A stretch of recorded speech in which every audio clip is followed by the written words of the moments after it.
The Year of the Black Pony by Walt Morey, Chapter 7. The minute we walked through the door, Ma said, "Good heavens, what happened to you two?" Ellie squinted up at my face and said, "Gee, Chris, does it hurt?" "A little," I said. Frank Chase put the sack of flour carefully on the table. I added my armload of supplies. Then he said casually, "We had a little trouble in town." "A little?" Ma was getting a pan and pouring hot water into it. "What would you call a lot? And what do you mean by trouble? Are you going to tell me what happened, or do I start guessing?" "You think you can?" Frank challenged. Ma was soaking a towel and wringing it out. "Well, Christopher's going to have a black eye, and neither of you got those bruises and scratches running into doors or walls. They were caused by somebody's fists. I've seen the results before." Frank winked at me. "I told you your ma was a smart woman. Maybe she'll even tell us whose fists." He seemed unusually lighthearted. "How many enemies do you have who do this to you?" Ma stopped wringing the towel and looked straight at Frank. "The Grayson brothers." "But why?" Frank shrugged, drunk again, quarrelsome, and I was handy. I said, "It wasn't that way at all, Ma. They followed him into Wright's store and picked on him. Oliver accused him of killing Pa and began beating up on him. I told her how Frank kept backing away from Oliver, how he tried to talk to him, but it hadn't done any good. And then Arlo jumped into the fight too." "Hold it right there, partner," Frank said. "You better let me tell that part." He did, and gave me a lot more credit than I deserved. "If Chris hadn't helped me out," he finished, "I'd have been beat to a pulp." "You mean you're not now?" Ma asked. "You'd better look in a mirror." She wasn't excited or anything, but her chin was set and there was color in her cheeks. "When is this going to end?" she asked. "Where was the sheriff all this time?" "I think this is the end," Frank said. "Sheriff Peck took them both to jail." "Well, how did it end?" Ma asked. "Did the sheriff stop them from killing you both? Did they beat you as bad as you look?" "We weren't beat at all," I said, getting excited just thinking about it. "You should have seen what Frank did to that old Oliver Grayson. He was flat on his face when the sheriff got there. I bet he eats soup for a week." "I bet you do too," Ma said dryly. "So you won?" "We sure did," Frank said. "Chris had Arlo laid out cold with an axe handle." "So it's Chris and Frank now?" Frank nodded. "And long past time. We went through our baptism of fire shoulder to shoulder. That right, Chris?" "We sure did," I said. Ma said, "I see." Her lips had the faintest smile. Then she was all business. "I can't work on you standing up. Both of you sit down here on this bench." We sat side by side on the bench while she washed up our cuts and bruises with hot water and soap, then doused them liberally with peroxide. Ellie peered closely at my eye and said, "Chris's eye is blue, Mom. It's just the skin that's black." Frank said, "That's what's called a shiner, baby." I had some stiff muscles next morning, and I had a little trouble eating. Otherwise, I felt fine. I noticed Frank didn't move quite as spryly as usual, and he was careful how he opened his mouth. Ma fixed us lunches, and right after breakfast, we headed out for our old place with the repaired wheel and the rake teeth. It didn't take long to put the wheel on and fasten the teeth in place. When I finished the raking, Frank began stacking the windrows into shocks, ready to haul it in. When I finished raking, I got a pitchfork and helped build shocks, but I wasn't as good at it as Frank. It was the middle of the afternoon before we started loading. The sun was dropping close to the rim of the world when we finished. Frank asked, "What time do the Fletcher horses go by?"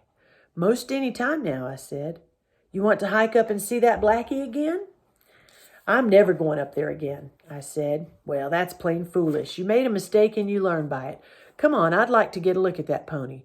We'll tie the team in the barnyard this time, give them some hay, and they'll be all right." I wanted to go, but I couldn't forget what had happened.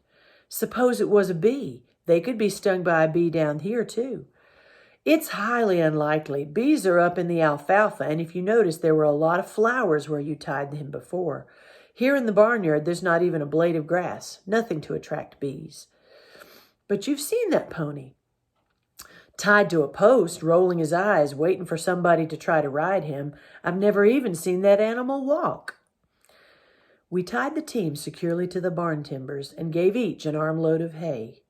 It didn't take long to climb the ridge. We settled side by side on the big flat rock.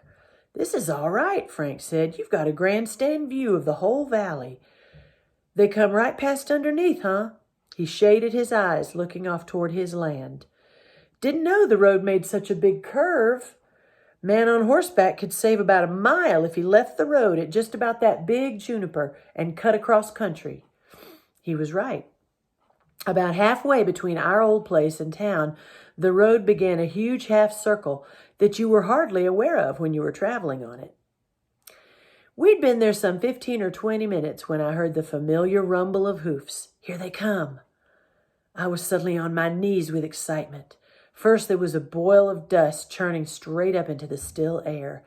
Then they burst into view on top of the ridge, running hard. The sight, the drum of hammering hoofs, tossing manes and heads and flared nostrils, the dust drifting up toward us, got me as it always did. The black pony was in the lead, mane and tail flying, head high, sharp ears forward, and eyes shining like polished stones. They passed beneath us, Fletcher's rider hazing them along. When they were gone, Frank Chase said, "By golly, he is some animal, for a fact. He's a real picture. I wanted to see him to find out for myself what set you off. Now I know. Reminds me a little of that white one I was so crazy about when I was a kid. Couldn't blame a grown man for dreaming about this black, much less a boy. Too bad he's wild as a March hare. Did you notice that white rim around his eyes? The horse I liked didn't have that. He was well-mannered, well-trained animal." "Well," he stood up, guess we'd better be getting back." We finished haying the next afternoon. The crop at our place wasn't as heavy as the one at Frank's. After haying, I rode Nellie over to our old place about every other day to water and hoe the garden.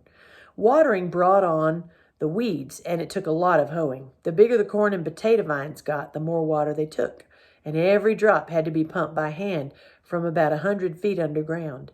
It was sweat-popping work. But the garden was worth it. I was soon taking home a dozen or so ears of corn every other day, and I kept Ma and Ellie busy shelling and canning beans. I purposely left early enough in the morning so I could climb the ridge and watch the black pony head out for pasture. I'm sure Frank wouldn't have minded if I'd stayed late enough to see them return in the evening, but I didn't. Frank knew what I was doing. He asked once when we were alone in the barn, "How's the black pony? Is he still running the ridge?" "Yes," I said. Our 6 cows calved. We got 4 heifers and 2 bulls, all healthy just as Ma predicted. Frank's cows added 10 more, but one was dead. It looked like we had calves running all over the place. The second cutting of alfalfa was coming on well. The first cutting had filled the barn jam-packed. We'd have to build the second and third into stacks in the field and put pole fences around them. Then in winter we could knock down the poles and let the cattle feed when the weather was bad. Living had settled into a smooth operation. Frank was a good rancher. He knew the things that needed doing, and he did them on time. We weren't flush with cash money, but neither were any of the homesteaders. But we were getting along well. It was slow because our herd of cattle was small, and they were our money crop. We needed more cattle to sell, but we'd have to raise our own. There was no bickering or quarreling in the house. Ellie and I liked Frank. It bothered me some that I liked him more than I had Pa. But it was true. After the fight, I never had a worry that he'd blow up and yell and swear because I'd made some mistake. He took time to explain and help me. I enjoyed working with him. We could have been one happy family, but for Ma. I came to learn just how serious she'd been when she said that this would be a marriage of convenience. She still had that ramrod up her back and kept to her original declaration without giving an inch. The house stayed split right down the middle. When Frank was there, she was careful never to step over that imaginary line. Only when he was out would she cross it as she went about housekeeping. Ellie paid no attention to it. I tried until after that fight in town. Then I found myself crossing over without even thinking. Ma spoke to us about it a couple of times in private. Finally, she ignored what we were doing. At first, I felt a little guilty as if I'd somehow let Ma down, but I got over that. Every time Ma said Mr. Chase, I felt embarrassed. She didn't forget for a second. For me, at least, there was an undercurrent of tension that kept this house and this family from becoming a real home. I began to think that nothing would ever break it down. We came home from church one Sunday, and while we were eating dinner, Ma asked, "Will we have plenty of hay for the stock this winter?" "More than enough. Even with all the calves, the horses, and fawn, there's 15 calves that will be eating hay, you know." "Don't worry, we'll even have hay to sell if we want to. The second cutting will be ready in another week or 10 days. Both crops look good at your place and here. And we'll get a third cutting, you know. We could feed more stock if we had it." "Suppose we were to get a real hard winter?" "I don't want to see a real hard one, of course, but we'd still have more than enough hay." "Why?" "I just wondered," Ma said. "Winter will be coming soon." "Not that soon, I hope," Frank smiled. "We've got a third cutting to get in." "Time goes so fast," Ma said. "I just wanted to be sure. Harry almost didn't have enough for our few head last winter." "Your alfalfa field was too young last year to bear heavy. It's now coming into its first really good yield."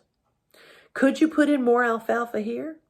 Frank nodded. "Eventually, I'd like to put the whole 300 acres to alfalfa and let the cattle run on the open range. There's a lot of it around here." Ma said no more. Next morning, as Frank was getting ready to leave to cut poles for fencing around the haystacks, Ma said, "Ellie and I are going with Christopher. We'll take the buggy. I'll have lunch all ready. All you'll have to do is warm it up. We'll be back in the afternoon." Frank nodded and said, "Sure." He left with the axe over his shoulder. "Do I get all dressed up?" Ellie was excited at the prospect of going somewhere. "No," Ma said, "this isn't Sunday." "Where are we going, Mama?" "Never mind, just get your coat on. Christopher," Ma said, "bring the buggy around." When I pulled up to the porch a few minutes later, Ma and Ellie were waiting, and Ma was dressed in her black Sunday best. I said, "You can't hoe corn and spuds in that dress." "I don't intend to." Ma motioned Ellie into the buggy and climbed in after her. I clucked to Nellie, and we trotted out of the yard. "You told Frank you were going with me," I said, "and I'm going to our place for a load of corn to can." "Not this morning," Ma said. "Then where are we going?" "To Sam Fletcher's. Do you know how to get there?" "Sure," I said, "but why?" "Christopher," she said, "I don't want to take the time to explain now. I want to think. If you'll be patient and listen when we get there, you'll find out." I was busting to ask questions, but I knew better. Ma had that look about her that said she'd made up her mind about something, and she was charging head on straight into it.